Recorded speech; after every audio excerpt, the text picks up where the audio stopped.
Joseph Vijay எனும் நான்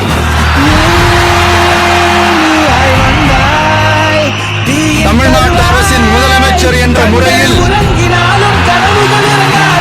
எனது கவனத்திற்குள்ளாவதும் தெரிய வருவதுமான எந்த பொருளையும் முதலமைச்சரின் கடமைகளை உரியவாறு நிறைவேற்ற தேவையான அளவுக்கன்றி ஒருவரிடமோ பலரிடமோ நேர்முகமாகவோ மறைமுகமாகவோ அறிவிக்கவோ வெளிப்படுத்தவோ மாட்டேன் என்று ஆண்டவன் மீது ஆணையிட்டு உறுதிமொழிகிறேன்.